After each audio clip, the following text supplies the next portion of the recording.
할렐루야. 오늘 저는 값싼 은혜, 값비싼 은혜라는 제목으로 여러분에게 이 구원에 관한 이야기를 말씀드리려고 합니다. 사랑하는 성도님들, 제가 질문 드립니다. 여러분 구원 받으셨습니까? 한 번 구원은 그럼 영원한 구원일까요? 그 구원받은 것으로 이제 성도의 삶은 끝일까요? 나 예전에 세례도 받았고 교회도 다녔어. 근데 지금 좀 바빠서 쉬고 있어. 그래도 난 구원받은 사람이잖아? 여러분, 이 사람 말이 맞을까요? 우리 애들 어렸을 때 유아 세례 받고 교회도 잘 다녔어. 근데 지금은 애들이 커서 교회를 다니질 않아. 말을 안 들어. 그럼 그 애들은 구원을 받은 건가요? 나는 교회 다니니까 천국 가는 티켓은 이미 받아놨으니까 그냥 이 땅에서 적당히 살아도 되는 거라고 말하는 사람. 그건 맞는 말일까요?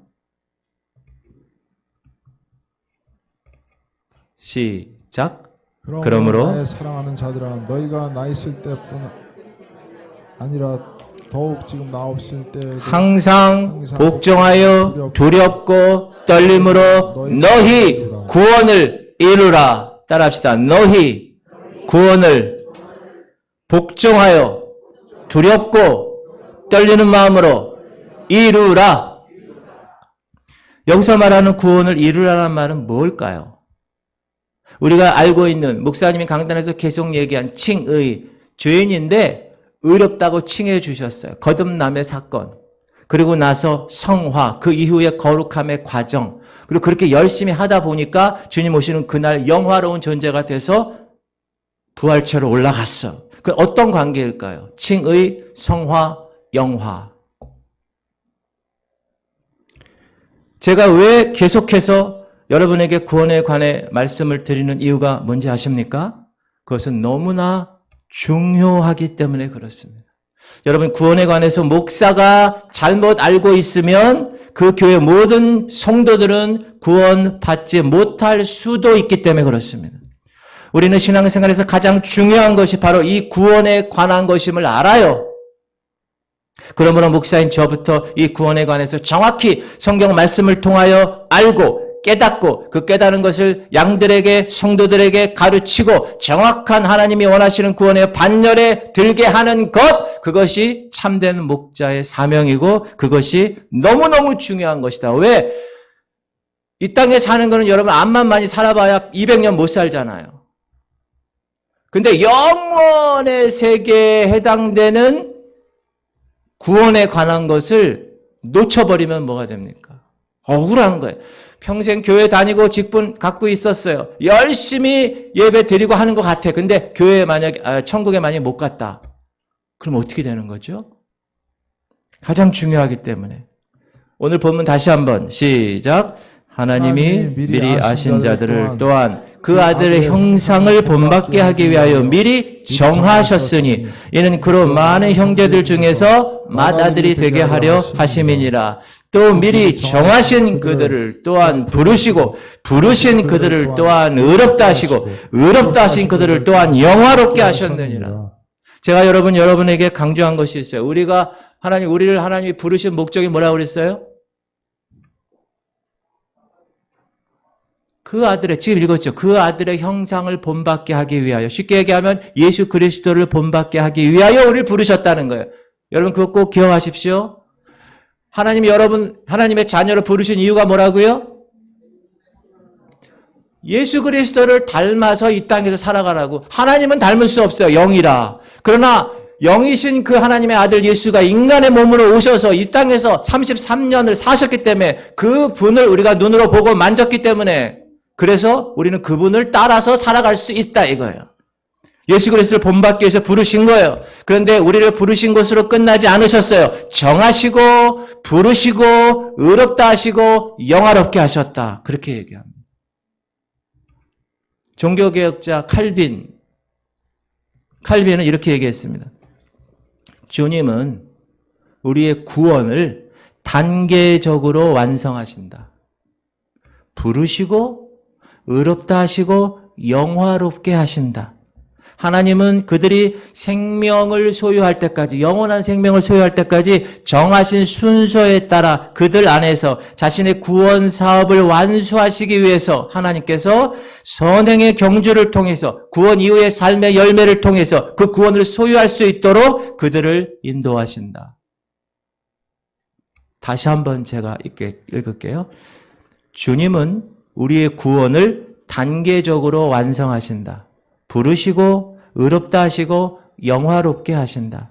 하나님은 그들이 생명을 소유할 때까지 정하신 순서에 따라 그들 안에서 하나님의 구원 사업을 완수하시기 위해서 구원 이후의 삶의 열매의 경주를 위해서 그 구원을 소유할 수 있도록 그들을 인도하신다. 이해되십니까? 쉽게 말하면 뭐예요? 구원은 한 번 이루어지는 것이 아니다. 죄인인 우리가 의롭다 칭해 주신 그 칭의 사건은 한 번이에요. 단회적 사건이에요. 그러나 칭의 사건 이후에 거룩함을 위해 달려가는 성화의 과정은 구원받은 이후에 마침내 하늘나라에 들어가는 그 순간까지 계속적으로 지속되는 것, 그것이 구원이다. 그것이 구원의 order, 순서라는 거예요. 순서. 단회적으로 한 번에 끝나는 것이 아니야. 영화의 날까지 서로 관계를 가지며 지속적으로 영향을 끼치며 가는 것, 그것이 구원이라는 거예요. 할렐루야. 어느 목사님이 주일 아침에 교회에서 설교를 하고 있었어요. 그날 교회 찾은 성도 한 분이 계셨어요. 그분이 목사님의 설교를 듣고 큰 은혜를 받았습니다. 그래서 이 성도는 그 다음 주일에도 목사님의 설교를 듣기 위해 예배에 참석해서 설교를 들었습니다. 그런데 그날은 은혜를 받지 못했어요. 예배가 끝난 후에 이 성도가 목사님을 만나 물었습니다. 목사님, 지난주에는 제가 큰 은혜를 받았는데 오늘은 왜 은혜를 받지 못했을까요? 목사님은 다정한 목소리로 대답합니다. 네, 그 이유는 간단합니다. 지난주에는 성도님이 주님을 예배하기 위해 왔기 때문에 은혜를 받은 겁니다. 그러나 오늘 성도님은 내 설교를 들으러 왔기 때문에 은혜를 받지 못한 겁니다. 사랑하는 성도님들, 오늘 여러분은 제 설교를 들으러 오셨습니까? 아니면 주님의 음성을 들으러 오셨습니까?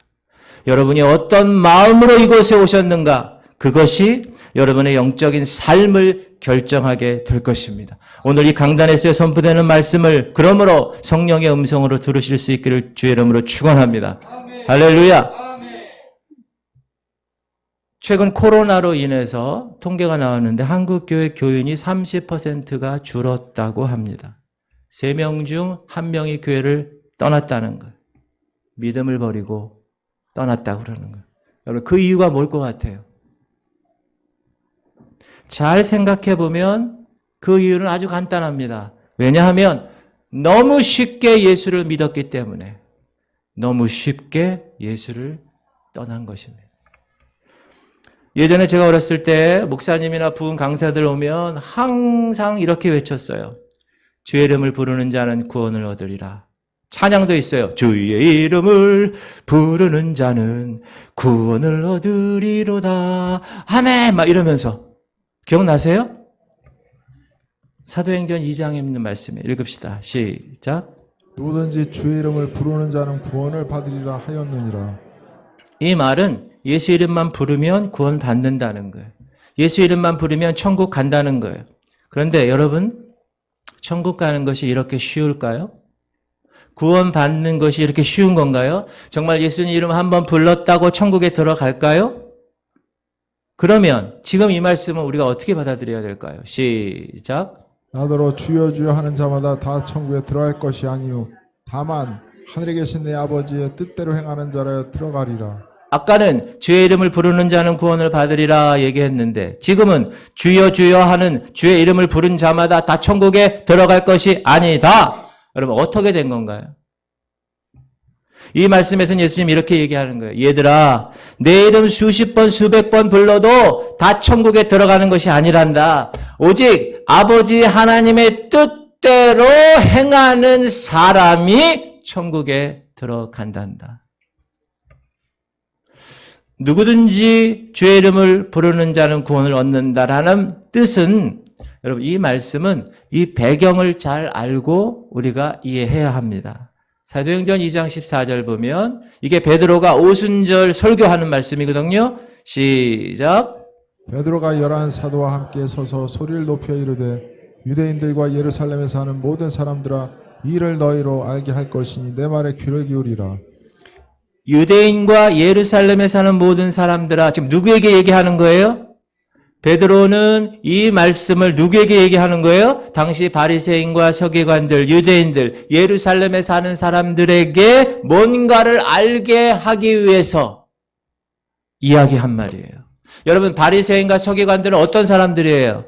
우리가 마태복음 우리 수요일 날 공부하잖아요. 그렇죠? 네, 누구보다 계명을 너무 잘 지키는 사람이에요. 하나님의 계명, 모세의 율법을 얼마나 잘 지키는 사람인지 몰라요.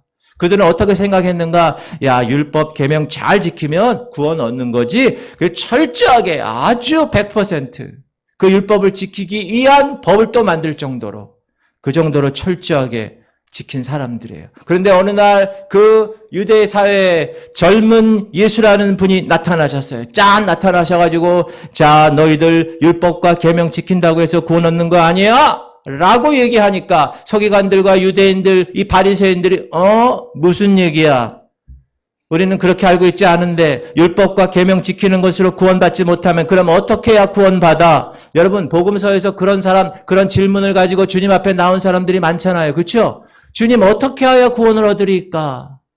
니고데모도 그렇고 부자 청년도 그렇고 부자 청년의 경우 어떻게 해야 구원 얻습니까? 그랬더니 예수님 뭐라고 그러셨어요? 첫 번째, 야 계명 잘 지켜야지. 저 계명 잘 지켰는데 어렸을 때부터. 왜냐하면 그들은 어렸을 때부터 계명과 율법을 잘 지키면 그 율법과 계명이 자신들을 구원해 준다고 믿었기 때문에 그런 거예요. 그런데 그들이 모르는 게 있어요. 율법과 계명을 지키는 것으로 구원받는 게 아니라 예수를 믿음으로 구원받는다는 거야. 그걸 모르고 있었어요. 그래서 이 서기관들과 바리새인들은 율법의 행함에 있어서는 문제가 없었다. 철저하게 그 계명을 지킨 사람들이야. 딱 한 가지. 예수 그리스도 그분을 구세주로 인정하지 않았다는 것. 구주로 시인하지 않았다는 것. 믿지 않았다는 것. 그것이 문제라는 것. 한평생 그들을 착하게 살았어요. 법을 잘 지키고 살았어요. 살인하지 말라, 간음하지 말라, 도둑질하지 말라, 내 이웃의 것 탐내지 마. 정확하게 지키며 살았습니다. 그런데 단지 예수님 안 믿어서 천국 못 가게 됐어요. 그러니 얼마나 불쌍합니까? 예수님 볼 때 유대인이 그랬다는 거예요. 예수님의 눈에서는. 예수님이 볼 때 그 부자 청년이 그랬다는 거예요.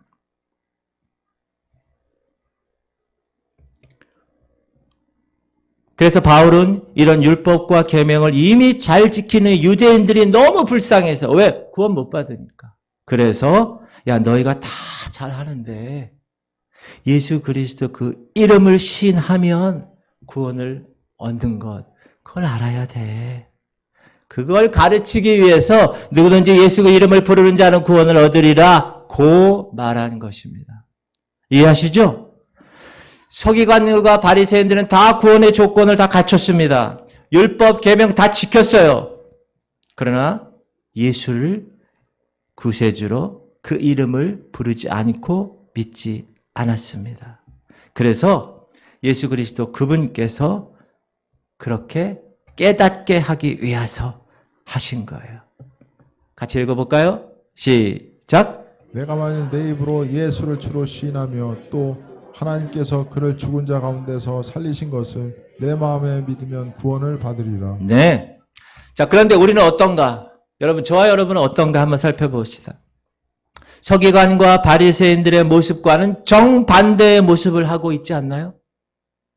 율법과 계명 지키지 않는데 나는 예수의 이름만 부르고 있어. 예수의 이름만 믿고 있어. 그럼 나는 구원 받는 거야. 라고 신앙생활을 하지는 않으십니까? 너무 쉽게 예수를 믿고 있지는 않은가요? 그래서 예수님이 이렇게 말합니다. 읽을까요? 시작. 그러나 이것도 행하고 저것도 버리지 말아야 할지니라. 율법과 계명을 다 지키고 행하는 것 더하기 예수를 믿는 구세주로 믿는 그 믿음 이 둘 다 버리지 말아야 한다. 그런데 우리는 구원받고 난 이후의 삶은 별로 중요하게 생각 안 해요. 70년대, 60년대, 80년대 부흥 강사들, 목사님들이 주로 그렇게 얘기했어요.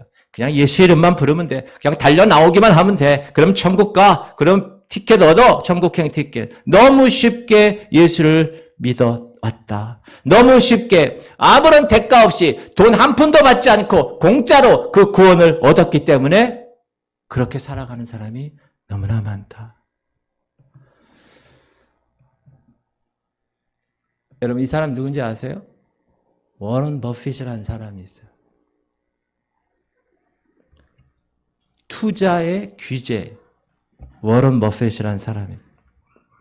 이 사람과 점심 식사 한 끼 먹는 식사 비용이 얼마인지 아십니까? 워런 버핏과 점심 한 끼의 가격은 여러분 놀라지 마십시오. 52억 원입니다. 저는 그 돈 있으면 그분하고 점심 안 먹겠어요. 그 돈 가지고 하나님 나라 하나님 의를 쓰겠어요. 식사 시간은 3시간, 동반 7인 이상까지 참석 가능. 근데 여러분 왜 사람들이 저 워런 버핏과 그 비싼 52억의 가격을 지불하면서 점심을 같이 먹을까요? 그만한 가치가 있기 때문에 그렇습니다. 이 오른쪽에 있는 사람, 중국 사람이 처음으로 워런 버핏과 점심 식사를 했는데요. 중국 사람으로는 단용핑이라는 사람이 같이 점심 먹으면서 버핏이 알려준 대로 투자해서 자기가 갖고 있는 돈의 50배가 넘는 수익을 얻었습니다. 중국에서 스마트폰 1억 4,700만 대를 팔아서 백만장자가 되었습니다.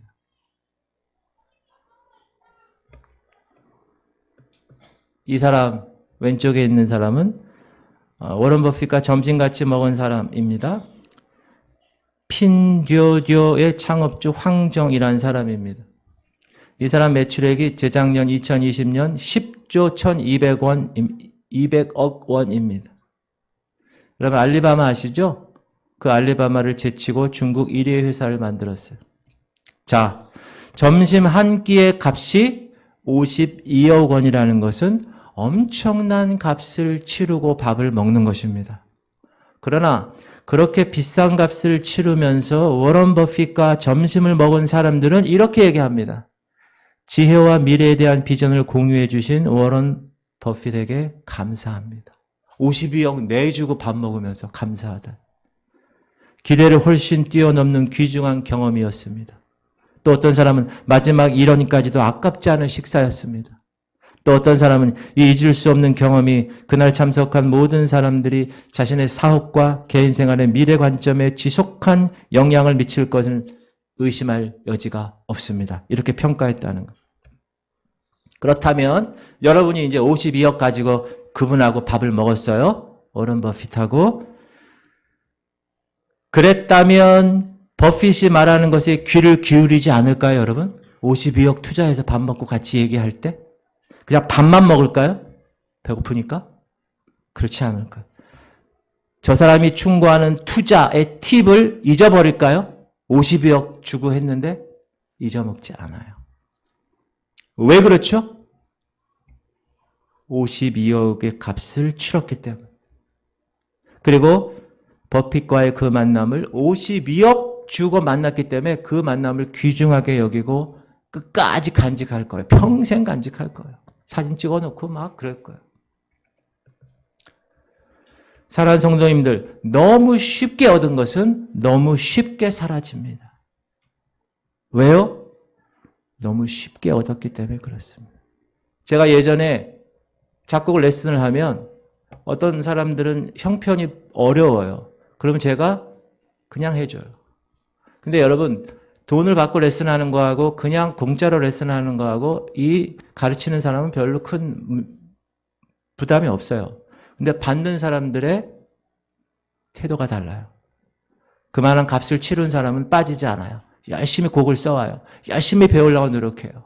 그러나 공짜로 레슨 받는 애들은 쉽게 빠져요. 곡도 안 써와요. 준비가 안 돼 있어요. 왜요? 너무 쉽게 얻었기 때문에. 그 가치를 모르는 거예요. 공짜로 받은 것은 공짜로 받았기 때문에 그 귀중함을 모릅니다. 하찮게 여깁니다. 싸구려로 여깁니다. 지난 2년간 코로나 기간에 교인 3명 중에 1명이 믿음을 버리고 떠났다고 그랬습니다. 왜 그랬을까요? 너무 쉽게 예수를 믿었기 때문에 그래요. 비싼 값을 치르지 않고 대가 치르지 않고 그냥 쉽게 공짜로 믿었기 때문에 그냥 쉽게 떠나버리는 거예요. 그러나 성경은 그렇게 말하고 있지 않습니다. 예수 믿는 삶, 절대로 예수를 쉽게 믿도록 가르치지 않습니다. 주님은 뭐라고 그래요? 좁은 문으로 들어가. 나를 따르려면 십자가 지고 따라와. 나를 따르려면 집도 버려. 가족도 버려. 네 소유 다 버려. 범죄한 눈이나 손이 있으면 잘라버려. 목에 칼이 들어오는 박해가 있더라도 그 상황에서 참아. 예수를 증언해. 그리고 형제들 중에 가난한 자들이 있어 먹을 걸 주어. 아픈 사람 있어 돌보아. 옥에 갇힌 자들 있어 찾아가서 상황을 살펴봐. 이렇게 말씀하셨어요. 이렇게 하지 않고 그냥 예수 이름만 부른다고 구원 얻는 것이 아니야. 주여 주여 하면서 이름만 불러서는 구원 얻는 것이 아니다. 내가 도무지 너희를 알지 못한다. 그렇게 얘기했습니다. 목사도 예수의 이름으로 귀신 쫓고 예수의 이름으로 사역 감당해서 예수의 이름으로 교회도 크게 지었고 주님 앞에 갔을 때 내가 너를 도무지 알지 못한다. 그럴 수도 있다라는 거예요. 사랑하는 성도님들, 은혜는 받는 것이 아니라 쌓아가는 것입니다. 따라합시다. 은혜는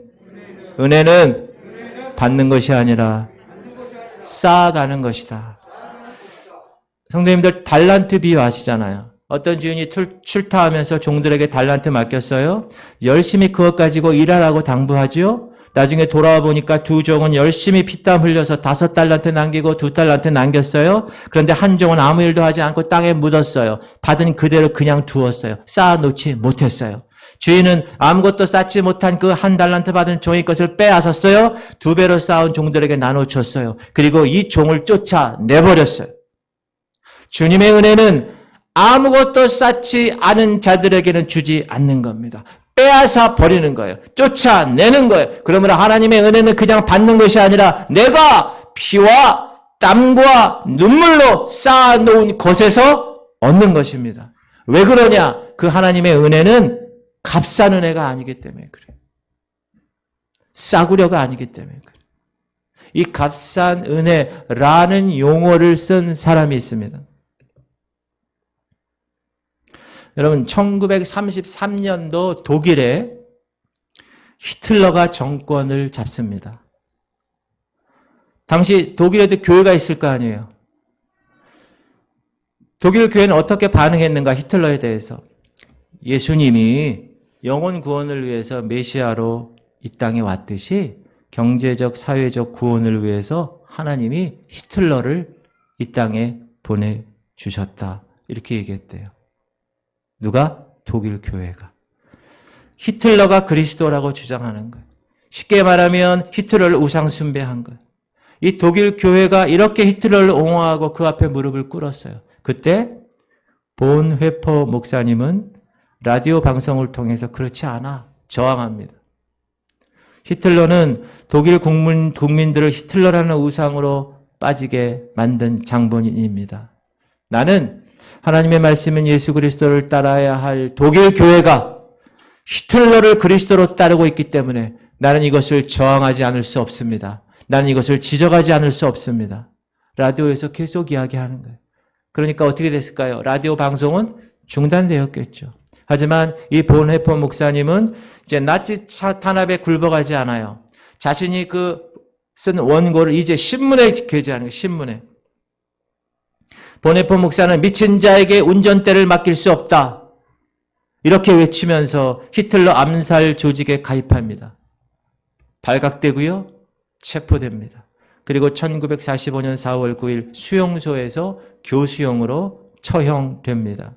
그의 마지막 유언의 말은 이렇습니다. 죽음은 끝이 아니라 영원한 삶의 시작이다. 여러분, 본헤퍼 목사님을 보면 나치가 박해당하고 있을 때 미국으로 망령 갈 수도 있었어요. 왜냐하면 미국의 신학 교수 한 분이 자기 학교에 교수 자리를 마련해 놨어요. 이분이 워낙 천재 신학자이기 때문에. 그리고 보네포 목사에게 초대장도 보냈어요. 초청장도. 근데 보네포 목사님은 거절했어요. 나는 독일 국민들과 고난을 함께 하겠다. 만약에 전쟁이 끝난 다음에 내가 미국에 가면 내가 독일 교회를 재건할 수 없기 때문에 그래. 대학 교수 자리를 거부합니다. 그리고 예수님을 위해서 형장의 이슬로 30대 사라지는 삶을 선택합니다. 보네포 목사님은 자신이 쓴 그 책에서 값싼 은혜라는 말을 사용했어요. 그가 얘기하는 값싼 은혜는 이런 거예요. 말씀에 실천 없이 받는 구원. 따라합시다. 말씀에 실천 없이 받는 구원. 그 구원은 사단의 속임수며 값싼 은혜다. 제가 다시 말씀에 실천 없이 받는 구원. 그 구원은 사단의 속임수이며 값싼 은혜다. 여러분, 이분이 윌리엄 부스라는 사람이에요. 여러분, 구세군 아시죠? 셀베이션 아미. 구세군 창설자 이 사람이. 아주 뜨거운 분이에요. 이분이 이렇게 예언했어요. 앞으로 기독교가 위기에 봉착할 건데 다가오는 세계의 가장 큰 위험은 첫 번째, 성령 없는 믿음. 두 번째, 그리스도 없는 기독교. 세 번째, 회개 없는 용서. 네 번째, 거듭남 없는 구원. 다섯 번째, 하나님 없는 정치. 여섯 번째, 지옥 없는 천국이 될 것이다. 여러분 잘 들으세요. 지금 이 시대가 그런 시대가 정말 되었어요. 성령 없는 믿음, 그리스도 없는 기독교, 회개 없는 용서, 거듭남 없는 구원, 하나님 없는 정치, 지옥 없는 천국. 값싼 은혜는 한마디로 대가가 없이, 노력 없이 얻은 은혜입니다. 이미 계산은 끝났기 때문에 영수증만 제시하면 언제든지 공짜로 구원의 티켓이 주어진다. 이 논리예요. 예수 그리스도가 십자가에서 모든 죄를 다 짊어지고 대신 죽으셨다는 사실을 믿기만 하면 우리는 구원받은 하나님의 백성이 된다는 것입니다. 맞아요, 그 말.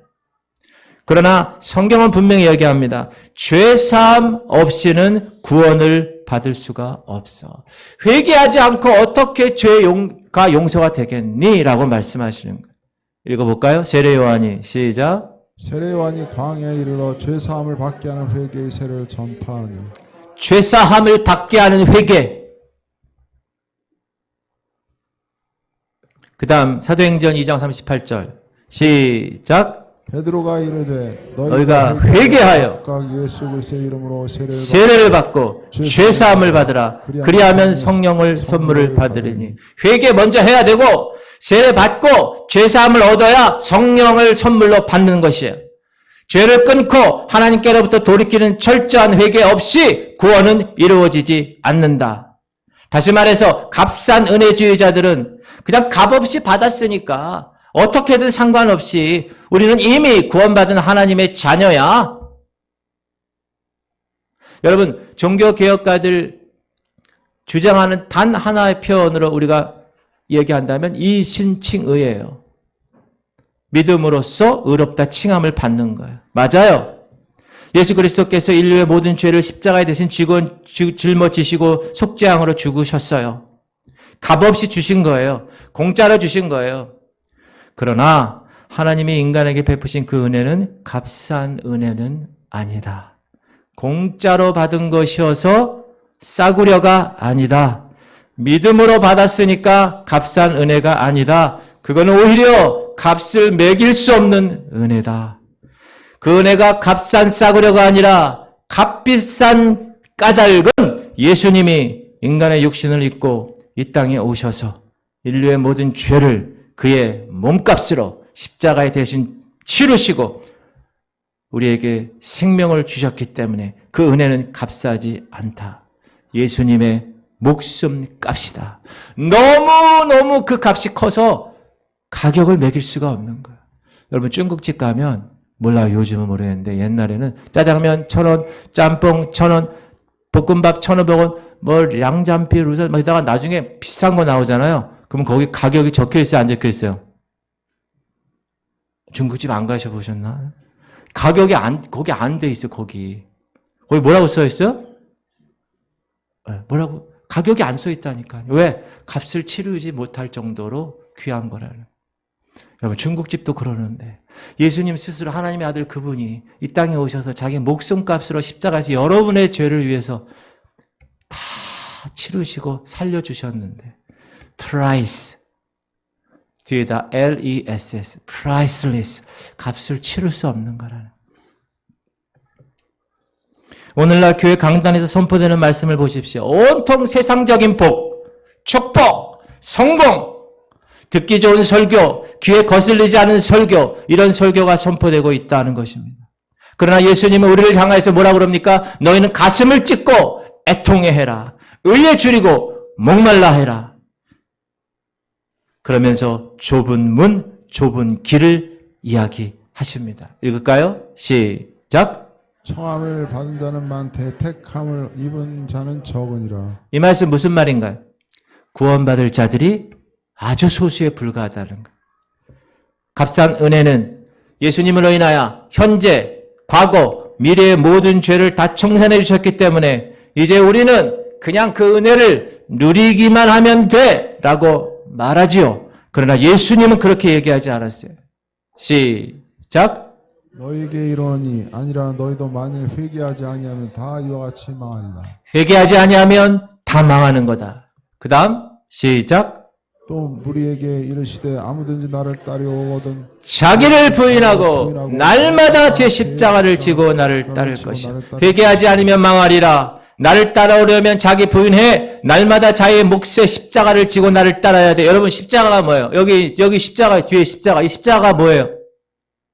죽음이에요. 죽음. 십자가는. 값싼 은혜는 이렇게 얘기합니다. 야, 믿음으로 구원받았어. 행위 별로 중요하지 않아. 그냥 나중에 상급 받는데 나 상급 안 받고 그냥 살게. 천국에 들어가면 되지 뭐. 이렇게 얘기하는 그러한 사람들이에요. 행위를 아주 경시합니다. 그러나 예수님은 우리에게 이렇게 엄히 경고하십니다. 요한계시록 시작. 그 사람이 자기의 행위대로 심판을 받고 행위대로 심판받는. 그 다음 시작. 그에게 빛나고 깨끗한 세마포 옷을 입도록 허락하셨으니 이 세마포 옷은 성도들의 옳은 행실이로라 하더라. 그 다음 선한 일을 행한 자는 생명의 부활로 악한 일을 행한 자는 심판의 부활로 나오리라. 성도님들, 제가 질문 드립니다. 율법은 구약시대 거니까 안 지켜도 되지요? 예수님이 이렇게 말씀하십니다. 시작. 내가 율법이나 선지자를 폐하러 온 줄로 생각하지 말라. 폐하러 온 것이 아니라 완전하게 하려 함. 이 말씀 무슨 뜻입니까? 하나님 주신 계명 지켜야 돼. 하나님께 순종하며 살아라. 그런 뜻입니다. 계시록에 보면 시작. 성도들의 인내가 여기 있는 그들은 첫 번째 하나님의 계명과 두 번째 예수에 대한 믿음을 지키는 자예요. 누가? 성도가. 성도는 두 가지예요. 예수님에 대한 믿음 더하기 하나님의 계명을 지키는 자. 값싼 은혜주의는 오직 믿음만을 강조합니다. 죄사함 구하는 철저한 회개 등한시합니다. 구원의 절대 필수 요소인 성령으로 거듭나고 거룩함 그거 별로 신경 쓰지 않아요. 참으로 안타까운 겁니다. 여러분 이 구원론이 잘못되면 하나님 맡겨주신 양들이 넓은 길로 인도되는 거예요. 지옥불에 떨어지게 되는 거예요.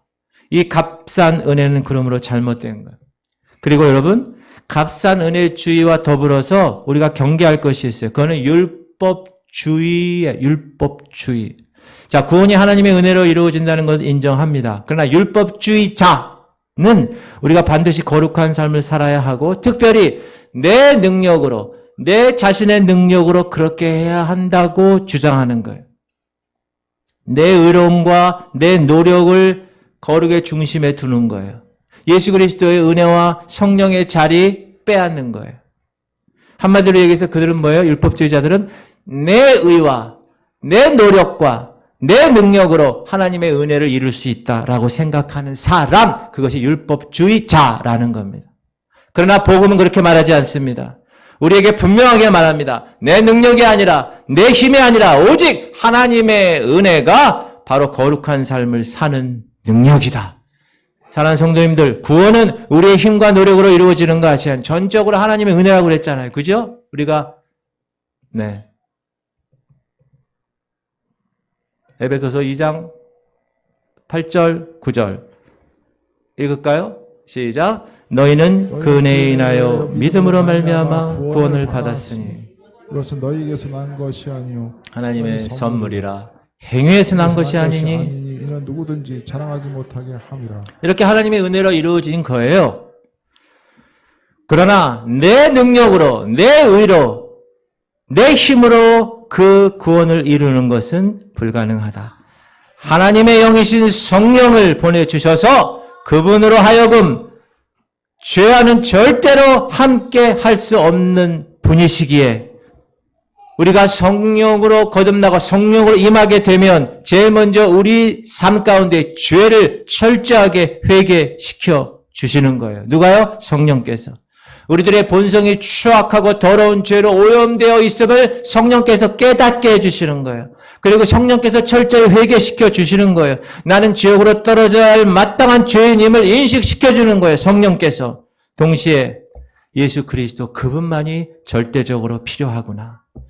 두 가지, 철저한 회개와 죄의 용서, 이 두 가지가 성령님으로 인하여 우리에게 다가오게 된다라는 것입니다. 그러므로 성경은 구원을 이미 이루어진 완료형으로 우리에게 이야기하고 있지 않습니다. 철저한 회개와 순종과 그리고 예수님과 복음을 위하여 자기 자신을 포기하고 십자가를 지고 자기를 죽이기까지 하는 그 엄청난 고난을 우리 성도들에게 주어지게 하는 진행형입니다. 성령으로 철저히 회개한 영혼 안에 성령께서 내주하셔서 그 사람을 변화시킵니다. 그걸 뭐라 그래요? 거듭남이라고 그래요. 여기 하나님의 성품의 씨가 뿌려진 거예요. 그리고 이제 그것이 어떻게 한다고요? 자라나야 된다고 그랬습니다. 성령이 내주하시는 그 영혼은 이제 거룩의 길로 나아가게끔 변화시킨다는 거예요. 그래서 칭의와 거듭남은 동시에 이루어지지만 거룩의 생은 우리가 생을 마감할 때까지 지속적으로 성장하여 나가야 되는 것이다. 성령의 거듭남은 단번에 이루어지지만 성령에 의한 거룩은 우리가 천국에 입성할 때까지 계속적으로 발전해 나가야 되는 것이다. 그래서 여러분, 사람들마다 그 거룩의 정도가 차이가 있는 거예요. 열심히 그걸 깨닫고 거룩 생활을 한 사람하고 그렇지 않은 사람이 차이가 나는 거예요.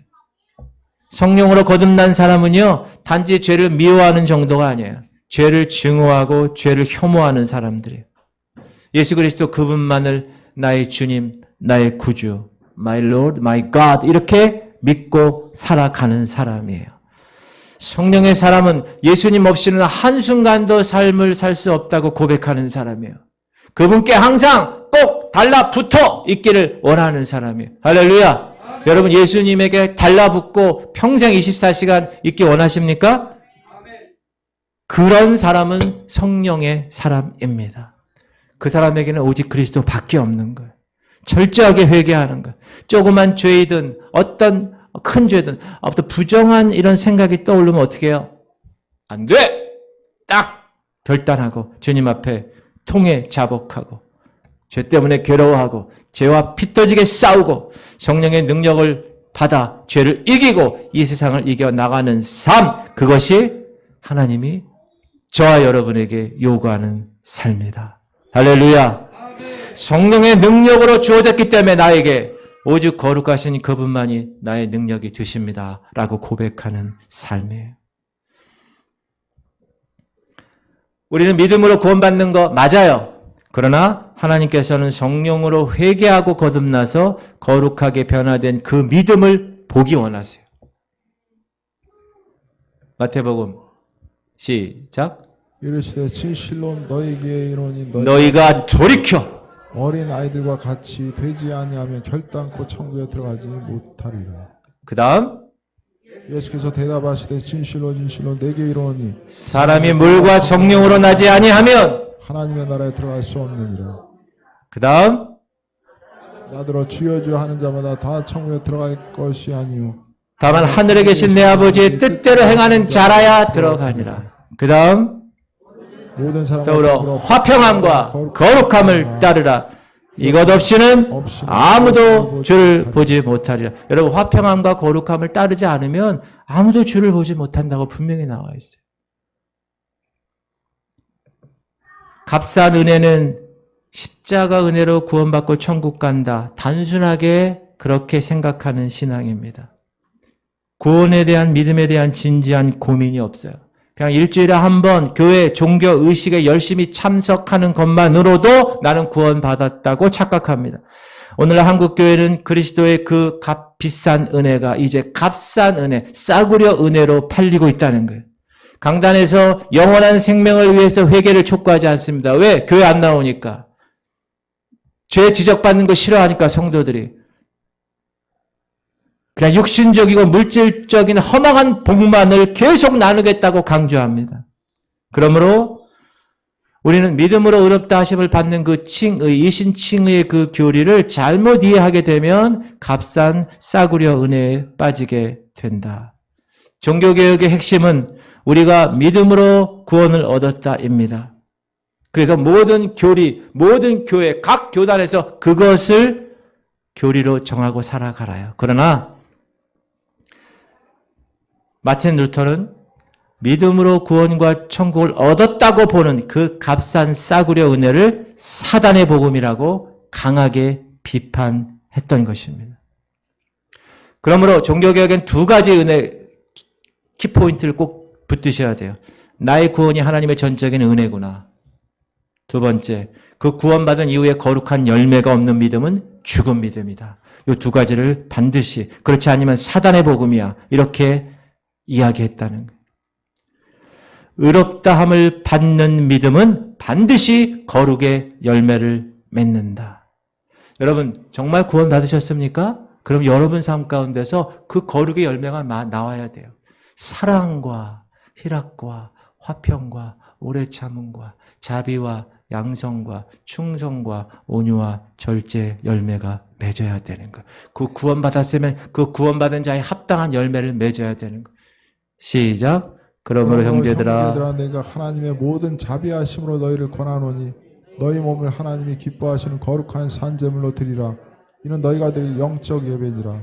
너희는 이 세대를 본받지 말고 오직 마음을 새롭게 함으로 변화를 받아 하나님의 선하시고 기뻐하시고 온전하신 뜻이 무엇인지 분별하도록 하라. 믿음만 있으면 구원받는 거야. 이것으로 끝나는 게 아니라 구원받았으면 내 몸을 세상에 내놓지 말고 거룩하게 구별하여 하나님께 산 제물로 드리고 세상 풍조 따르지 않고 세상 가치관에 물들지 않고 오직 하나님의 말씀으로 변화받아 하나님의 뜻이 무엇인지 하나님의 그 선하시고 하나님의 기뻐하시고 온전한 뜻이 무엇인지 묻고 그 뜻대로 살아가는 삶, 그것이 정확한 구원의 삶이다 라고 이야기하는 거예요. 칼빈도 그런 얘기를 했어요. 칭의와 성화는 같이 하나님께서 우리에게 주신 은혜이다.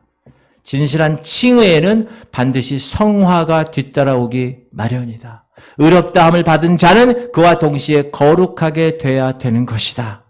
그는 이렇게 얘기합니다. 예수 그리스도를 분리해서 나눌 수 없듯이. 여러분, 예수님 분리해서 나눌 수 있어요?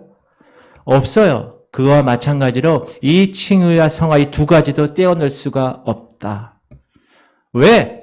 우리는 그분 안에서 그 두 개를 같이 받았기 때문에. 그러므로 성도는 오직 예수 그리스도 그분과 연합하여 의롭다 칭함을 받았으면 그 그리스도 안에서 성화의 삶을 살아가지 않을 수 없는 것이다. 따로따로 보면 되지 않는다. 믿음과 거룩 따로따로 보지 않는 거예요. 믿음과 구원을 여러분 따로따로 보게 되면 죄 지어도 십자가 은혜 입었는데 구원 받는 건데 착각에 빠지기 때문입니다. 십자가 은혜를 빙자해서 그 십자가 은혜 아래에서 편안히 죄 짓고 별 양심의 가책 느끼지 않게 되는 거예요. 구원이 보장되었는데 날마다 기도하고 매일 경건한 삶 살 필요가 있겠어? 난 이미 구원 받았어. 자기 기만에 빠지게 되는 거예요. 죄 지어도 뭐 하나님 다 용서해 주실 것인데 뭐. 실컷 죄 속에 빠져 세상 즐기고 나중에 뭐 하나님 은혜 받으면 될 것인데 뭐 라고 착각하며 살아가는 거예요. 그러나 사도 바울은 이렇게 얘기합니다. 시작. 그럴 수 없느니라. 죄에 대하여 죽은 우리가 어찌 그 가운데 더 살리오. 그럴 수 없는 거예요. 예수 그리스도가 우리를 위하여 십자가에 죽으셨을 때 우리도 죄에 대해서 죽었다. 우리가 그리스도를 영접했을 때, 세례 받을 때 그리스도에게 영적으로 연합되었기 때문에 그리스도가 죽었을 때 나도 죽었고 죄에 대해서. 그리스도가 다시 부활했을 때 나도 부활했다. 왜? 그분과 나는 연합했기 때문에. 우리가 과거에 그런 탐욕에 빠진 옛사람은 이제 죽었고 새 생명 얻었으니 이제 성령의 인도하심을 따라 거룩한 길을 가야 한다. 그게 하나님이 말씀하시는 값비싼 은혜입니다. 할렐루야. 그래서 공짜로 얻었다고 값싼 싸구려 은혜가 아니라 값비싼 은혜를 입은 성도는 이 땅을 위한 삶이 아니라 하나님 나라와 뜻을 위한 삶을 선택하는 거예요. 옛사람의 습성 버리는 거예요. 그리스도를 닮아서 믿음의 열매를 맺는 거예요. 여러분 근데 그게 쉬워요, 어려워요? 어렵죠. 그게 어려워요. 신앙의 아주 고수 바울 사도도 이렇게 고백합니다. 시작. 내 속사람으로 하나님의 벌 즐거워하되 내 지체 속에서 한 다른 법이 내 마음의 법과 싸워 내 지체 속에 있는 죄의 법으로 나를 사로잡는 것을 보는도다. 오호라 나는 곤고한 사람이로다. 이 사망의 몸에서 누가 나를 건져내라. 내가 선을 행한 마음과 힘은 생겼는데 내 육체의 죄성으로 말미암아 죄의 유혹에 지금도 오늘도 넘어지는 모습 너무너무 힘들다. 저도 그래요. 여러분 목사인 저도. 당연하죠. 바울 목사님도 그랬는데. 마틴 루터가 이런 얘기를 했어요. 그런 상태를 어떤 상태라 그러는가? 의인이지만 죄인인 상태 이렇게 얘기했어요. 그것이 여러분과 저의 실존이라는 거예요. 하나님의 은혜로 그러나 성화의 삶을 시작했지만 이 땅을 살아가는 동안에는 죄로부터 완전히 떠날 수 없다. 따라합시다. 그래서 하나님의 은혜가 필요한 것이다. 아멘. 우리는 연약하기 때문에 그래서 성령의 도움이 필요한 거예요. 그래서 성령 충만한 삶을 살아야 되는 거예요. 여러분 제가 여러분에게 계속 주장하는 게 뭐예요? 세 가지 말씀. 그 말씀이 우리의 영적인 것을 자라게 하기 때문에 여러분 말씀을 정말 붙들어야 돼요. 말씀 외우라 그러면 외워야 돼요. 왜? 그 말씀이 여러분의 생명에 자라나는 영양분이기 때문에.